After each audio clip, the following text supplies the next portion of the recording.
దేవుని నామానికి మహిమ కలుగును గాక. దేవుని బిడ్డలారా, మీ అందరికీ ప్రభు నామములో వందనాలు. ఈరోజు మళ్ళా మిమ్మల్ని కలవడానికి దేవాతి దేవుడు చెప్పిన సమయాన్ని బట్టి దేవుని యొక్క నామానికి మహిమ కలుగును గాక. దేవుని యొక్క వాక్యంలో నుండి మీతో ఒక మంచి విషయాన్ని ఈరోజు మాట్లాడాలని ఆశపడుతున్నాను. పేతురు రాసినటువంటి మొదటి పత్రిక 2వ అధ్యాయము 24వ వచన భాగం దేవుని యొక్క వాక్యం చదువుతాను తెచ్చానండి. మన పాపముల విషయమై చనిపోయి నీతి విషయమై జీవించినట్లు ఆయన తన శరీరమందు మన పాపములను మ్రాను మీద మోసుకొనెను. ఆయన పొందిన గాయముల చేత మీరు స్వస్థత నొందితిరి. దేవునికి స్తోత్రం.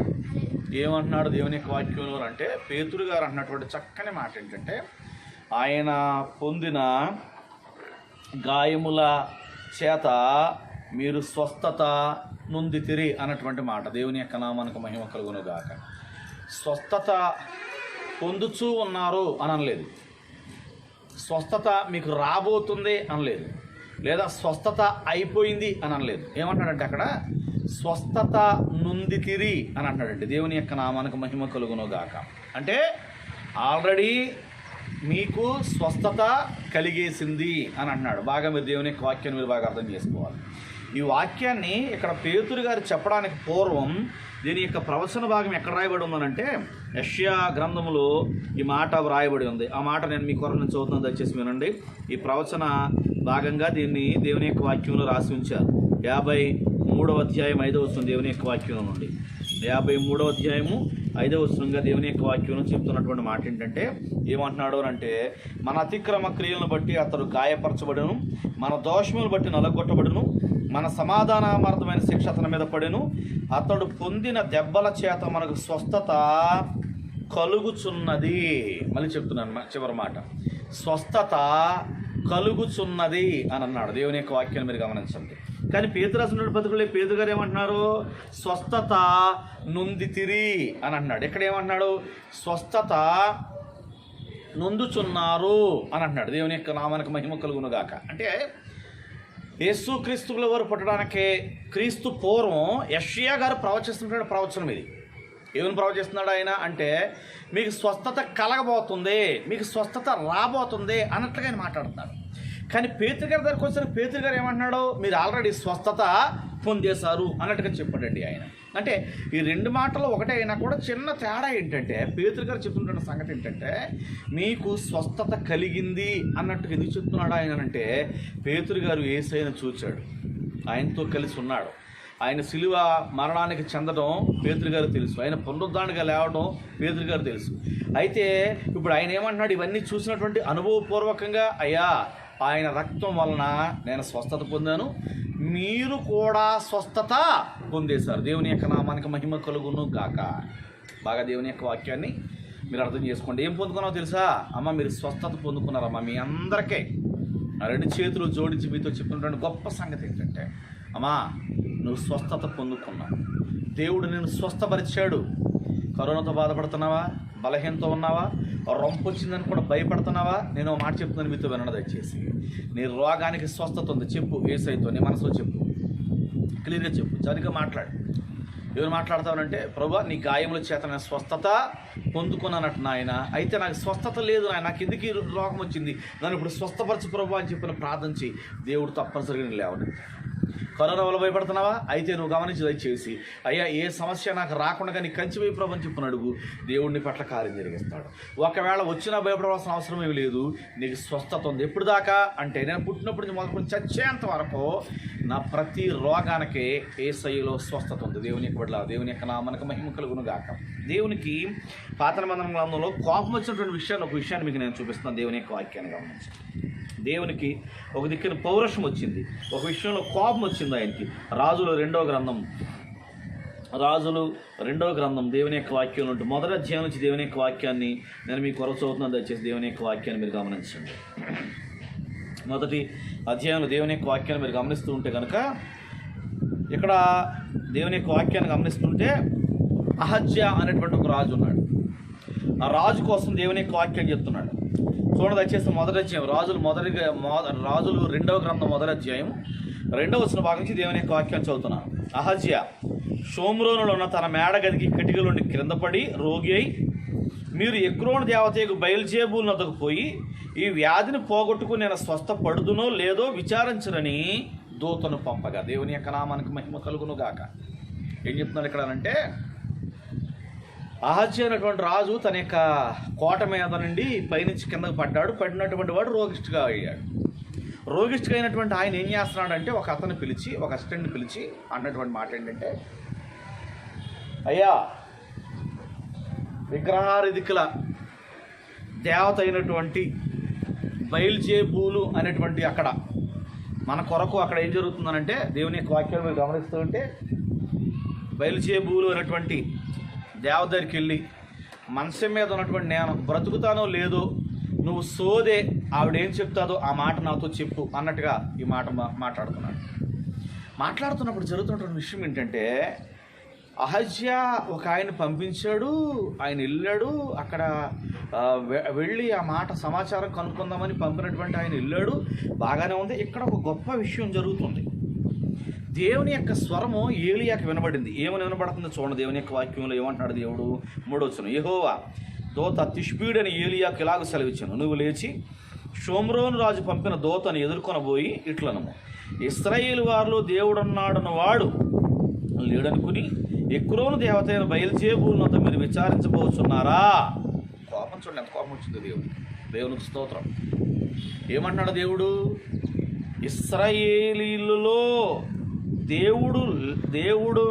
దేవుడు ఉన్నవాడు లేడనుకుని అన్నటువంటి మాట.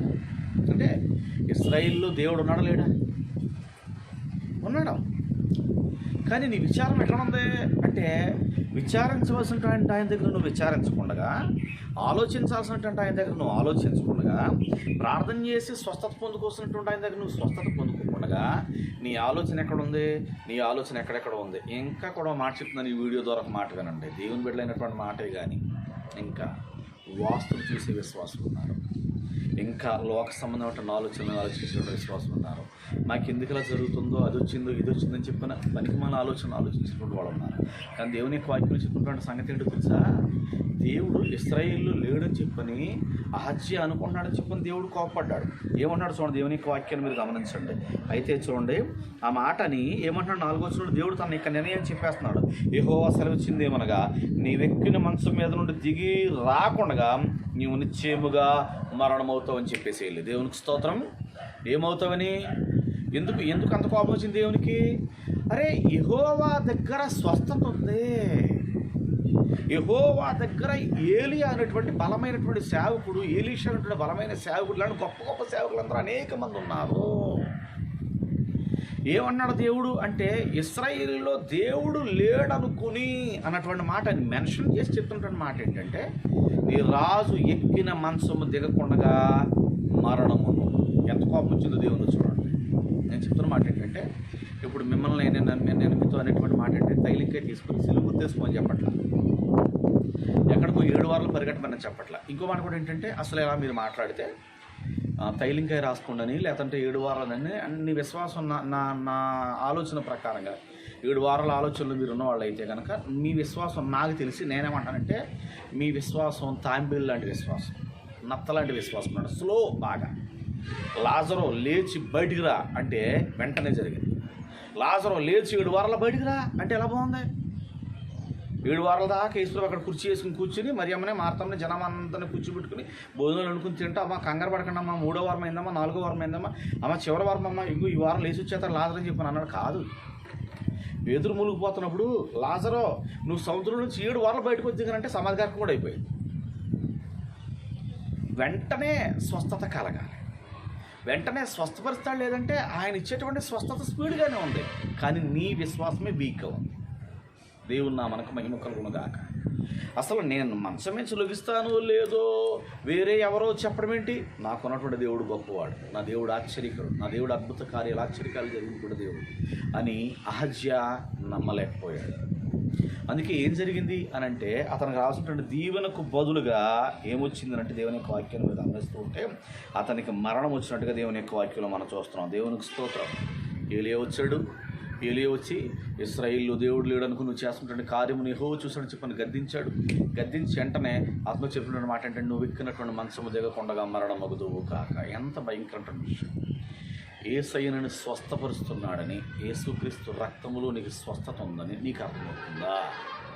అమ్మా, నీ కొరకే ఆయన ఈ లోకానికి దిగి వచ్చింది, నీ కొరకే ఆయన ప్రాణాన్ని పెట్టింది, నీ కొరకే ఆయన సిలువలో బలి అయిపోయింది. దేవుని యొక్క నామానికి మహిమ కలుగునుగాక. ఈ మాట యెషయా ప్రవచించాడు. ఆ ప్రవచనాన్ని పేతురు గారు చెప్పాడు.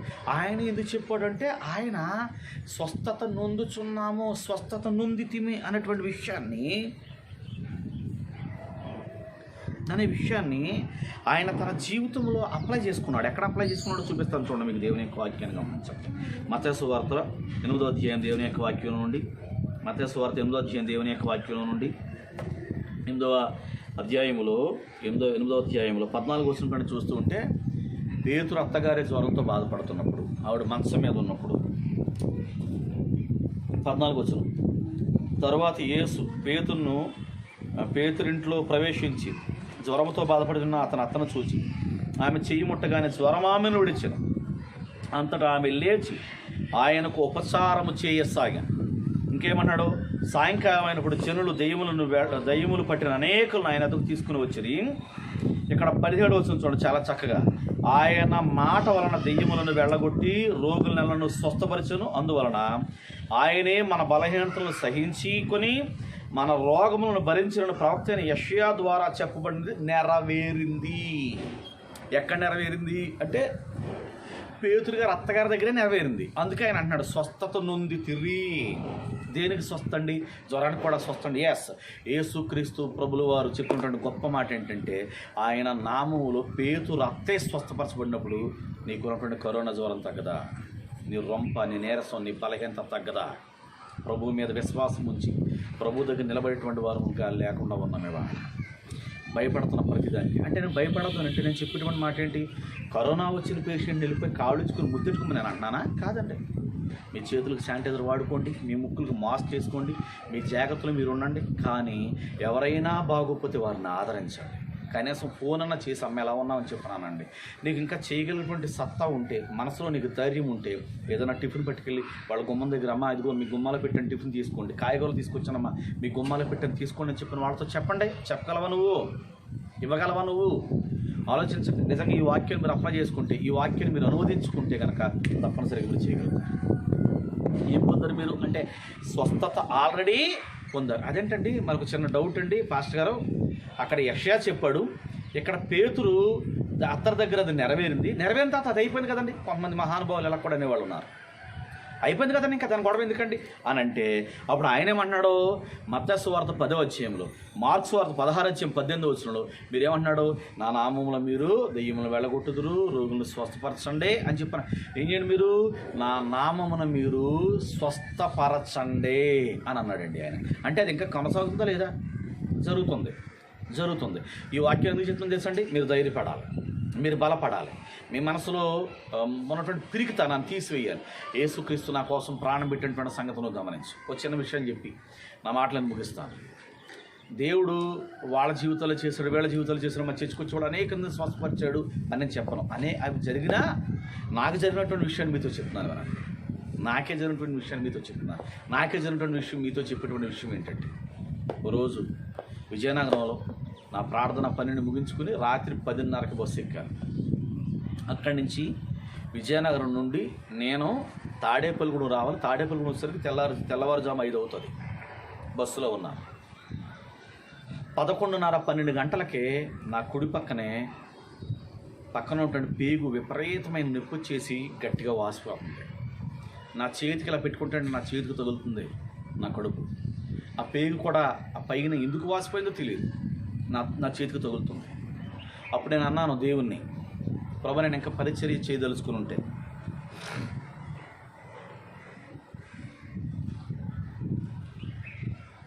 నన్ను వాడుకోవాలనుకుంటే ఈ అర్ధరాత్రి కాడ బస్సు డ్రైవర్ని ఆపమంటే ఎక్కడ ఆపుతాడు ఆయన?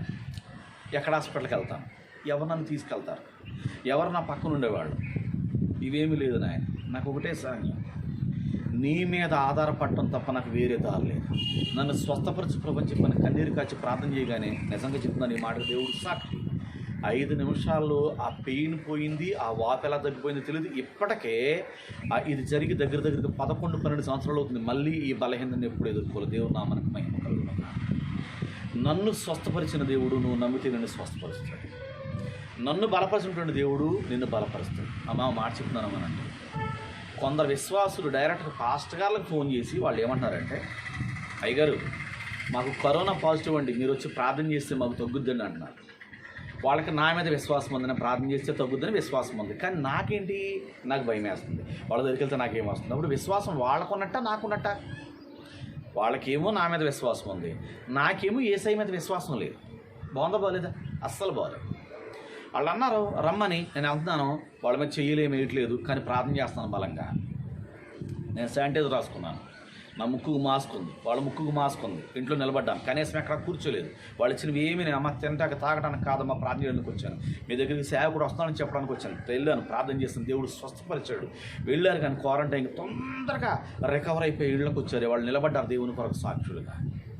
నేను అనుభవిస్తున్నాను దేవుని యొక్క స్వస్థత, మీరు కూడా అనుభవించండి. నేను పొందుకున్నాను దేవుని యొక్క స్వస్థత, మీరు కూడా పొందుకోండి. నేను ధైర్యంగా ఉన్నాను, యేసుక్రీస్తు శిలువ రక్తాన్ని బట్టి ఆ ధైర్యాన్ని మీరు కూడా పొందుకోండి. ఈ మాటలు ప్రభు దీవించి ఆశీర్వదించును గాక. మిమ్మల్ని మీ కుటుంబాన్ని ప్రభు దీవించి నడిపించి సహాయం చెయ్యును గాక. ఆమేన్.